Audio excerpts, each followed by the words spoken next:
Last time in Tekkit Classic, I got started by building a base, going mining, and setting up some basic machines. I left off with only one generator to power my machines, which would consume coal if I wanted energy, so I started looking into solar panels, which would be a more passive source of power generation. They're a pretty complicated recipe, requiring a generator, multiple electrical circuits, and coal dust.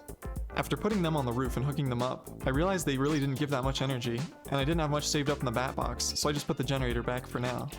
Next was just me exploring the mine shaft, mining till my inventory was full, then bringing back all the ore to be macerated and smelted. It felt like I was doing this a lot, so I decided to look into making a drill, so I could mine ores using electricity instead of pickaxe durability. It used mostly the same ingredients that I've made before, so I was able to quickly make it and start charging. When it was fully charged, I took it out and immediately went mining to test it out. One thing I quickly noticed was that the maximum charge was pretty low. I probably had between an iron and a diamond pickaxe in terms of effective durability. Though by the time I used up the energy in the drill, it was good timing to head back anyway, to refill the generator on fuel and drop off ores into the auto macerator smelter. After repeating this cycle a few times, I eventually had enough resources to craft a quarry, which was the next step on improving my mining income. I made a couple steam engines to power it and started clearing out an area to set it up. I then placed it down, along with a couple chests to hold all the rock it would be mining. When I turned on the steam engines, it started building the frame. After it was done, it would start mining. After a bit of manual mining, I came back to check on the quarry to see the frame was finished building and it had started mining. I just had to keep the engine stocked up with fuel and it would gather lots of resources for me automatically.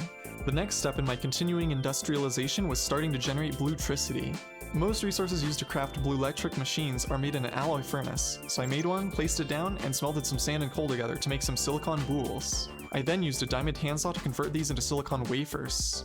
Next, I smelted silver and nickelite to make blue alloy ingots, which could be used to make machines such as blue electric furnaces and blue electric alloy furnaces. After that, I smelted the silicon wafers with nickelite to make blue doped wafers. While they were smelting, I made some blue electric batteries. The alloy smelting finished, and I made a battery box to store the blue electric power. But how do we generate bluetricity, you ask? Why, with solar panels, of course.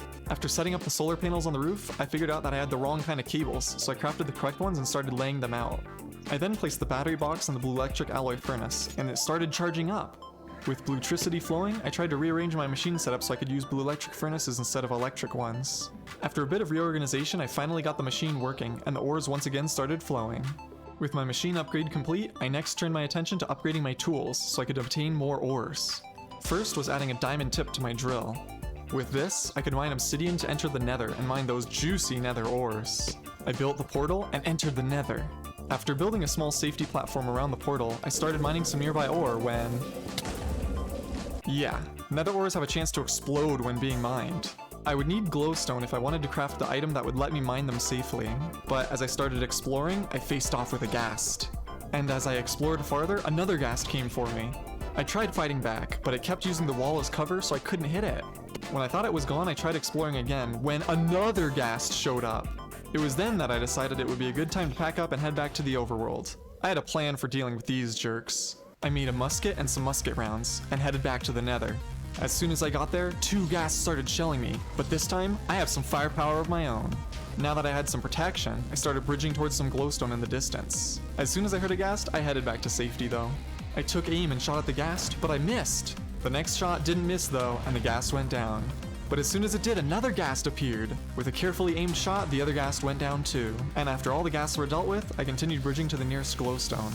I gathered a bit of it, and with glowstone in hand, I headed back. Seeing what I did to their friends, the ghast didn't dare bother me, and I was able to return safely. When I got back, I used my newly acquired glowstone to craft the item I wanted, the mining laser.